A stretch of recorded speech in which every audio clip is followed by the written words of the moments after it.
Peace and blessings, family. It's me, Coach 67 Sports TV. Shout out to the awesome and amazing LDBC, Lions Den Broadcasting Community. Shout out to the Louisiana All-American Sports Network. Last but definitely not least, shout out to the greatest university in the world, the Southern University, home of the mighty Jaguars. In this particular video, I'm going to talk about what are my final thoughts on Southern University's homecoming 2024. And, I'm going to talk about homecoming overall, just in general, like the good, the bad, whatever the case may be. I'm the type of person, I believe in the glass being half full as opposed to half empty. I see the brighter side of things.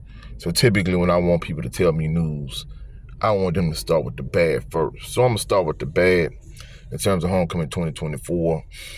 The bad was, of course, with a lot of these youngsters that was at homecoming, they had a couple incidents or whatever, and evidently, from people I talked to, evidently like one young man was deleted, and that's extremely unfortunate.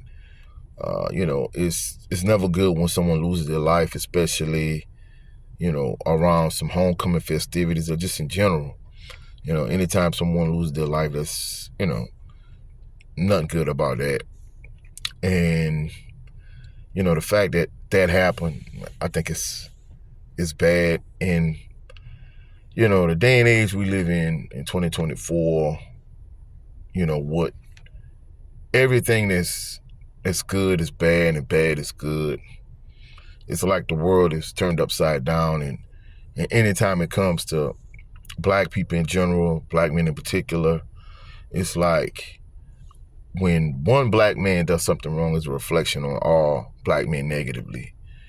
And these type of incidents, even though it was only a group of individuals that might have been involved or whatever the case may be, they try to spin these events and make it like a negative reflection on Southern University as a whole, negative reflection on black people, whatever the case may be.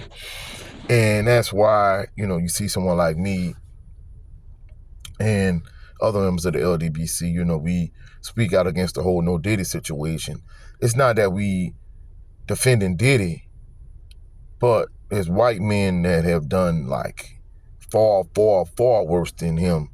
But yet all of a sudden he's Satan, he's the scum of the earth.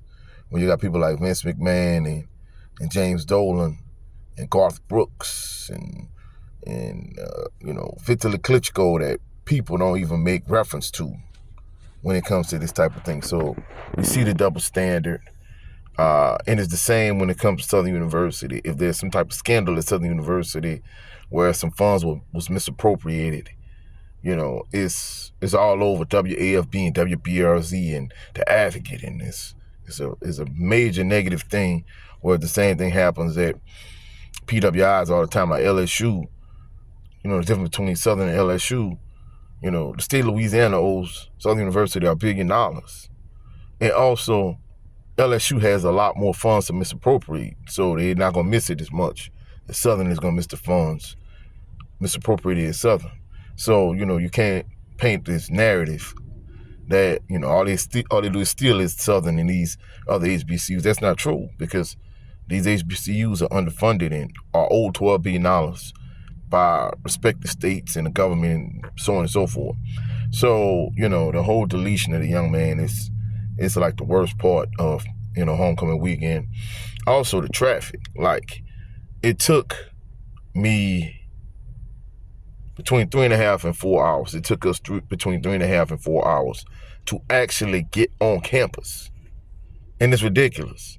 So, when Senior was alive, may he rest in peace, like the last year we went to homecoming before he passed. Like, he made us get up like stupid early, like 4 o'clock that morning. And I'm like, man, it's not even that serious.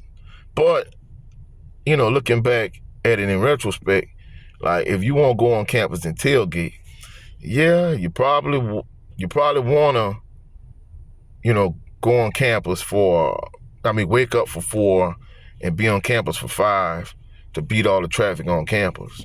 So, because I remember the last year we went, when he was alive, like we got up for 4. He was on campus before 5. And we didn't get home till like after midnight that night. It was crazy because he was always the type of person, he wanted to watch the game, especially if Southern won, till the end of the 5th quarter. Not the end of the game, though. End of the, when they start turning. Of course, now they got the flashing lights in A.W. Mumford Stadium with the blue lights and all that. They didn't have that no more. Basically, when they start turning out stadium lights, hey, it's time for you to get your behind them, get out of there. And, one band to play, then the other band to play, especially if it's 2 SWAC schools. One band and one band and the other band and back and forth. And he would want to stay to the end of the 5th quarter. And, that's one thing now, I asked Mom, I'm like, babe, you want to stay? She was like, no, I'm ready to go. So that's the difference between, when he was alive and now, like, hey, when the game over, we're trying to get out of here. And especially with homecoming, like even after the game, it took us, once traffic started moving, it took us between 35 and 45 minutes to get off campus. We didn't get home till after midnight. So the traffic, like, the university needs to do something about the traffic. And the thing about it is the traffic on campus itself, and then also like the traffic on Scenic Highway that's off campus. Like the off campus traffic was as bad as the campus on traffic. And then it was ripple effect to where, I tried to get on 110 that morning, to go get Mom, and traffic, you going towards Scenic, you could forget about it. Even getting off on the Southern University exit, on either one of those exits, going in either direction, 110 to get off on the Southern University exit, both of those exits was blocked. So the traffic is savage, you know what I'm saying? Now, in terms of, the good, I'm not gonna lie, homecoming week, it brings back, a lot of good memories, or when Senior was living, or just memories of me going to Southern, like, homecoming week, the comedy show, my first year on campus, it was T.P. Hearns, until a couple of these goofy hecklers, goofy students that was heckling him, he got agitated, he left, he got paid already, so hey, it is what it is. And then the next year, Arnaz J was the headliner for the comedy show, and he was ready for the hecklers, him. He wanted all the smoke, and, they really didn't mess with him no more, after he started getting on them. So, bring back memories like that, like, my first homecoming concert, Juvenile, Cash Money, the Hot Boys, the Hot Boys and Cash Money was like one of the biggest things in all of music at the time. So, that, and then of course, another one of besides the Hot Boys, probably my second favorite homecoming memory was UGK performing for homecoming weekend.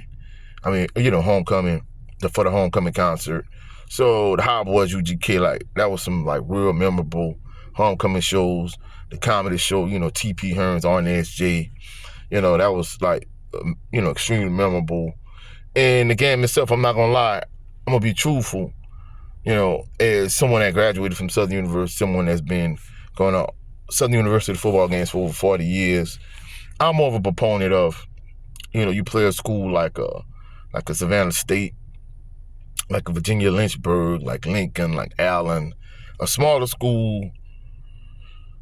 You get your easy win, a cupcake game, and you just enjoy the festivities surrounding the game.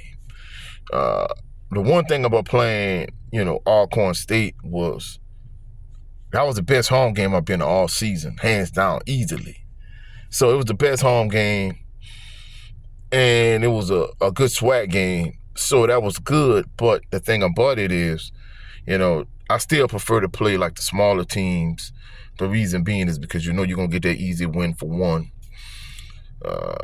Clear the bench, let all the seniors play however, Coach Graves or whoever the head coach want to do it. But also, aside from Grambling, like Jackson State and Alcorn State are your two biggest rivals. You're going to play at least one of them every year.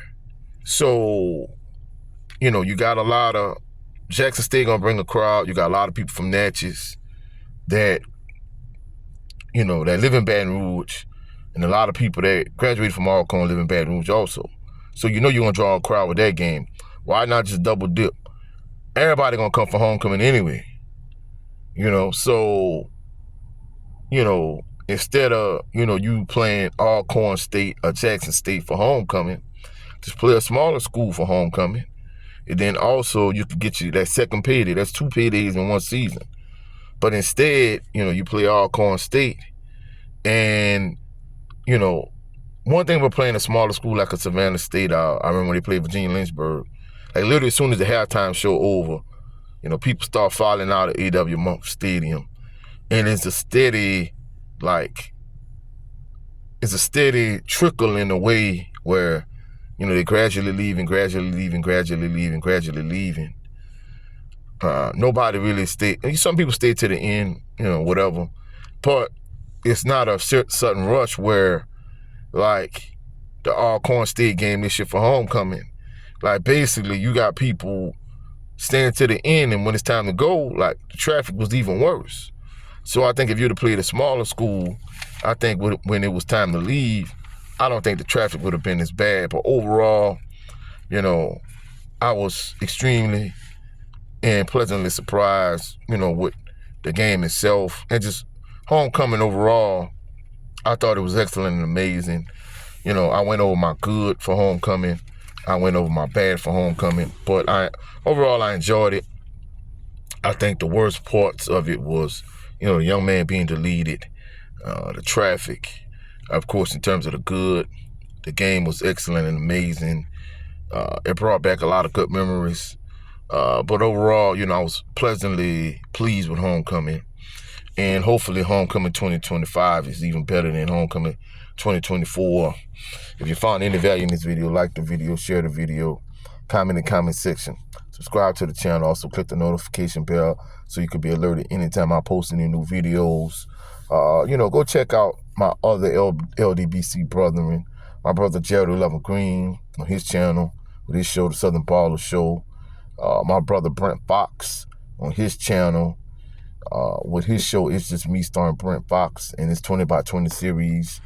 Also, go check out my brother Cadillac Red, Supreme Beast Boxing Talk, his 2 channels. You know, his main channel, Supreme Beast Boxing Talk, his secondary channel, Supreme Beast After Hours. Later on today, we probably going to do an episode of Coach's Playbook. Our other brother, the other usual suspect, 503 Lion, and myself, more than likely, we'll probably do an episode of Coach's Playbook tonight. And also go check out the general of the LDBC, my brother 78 Sports TV. Go check him out on his channel.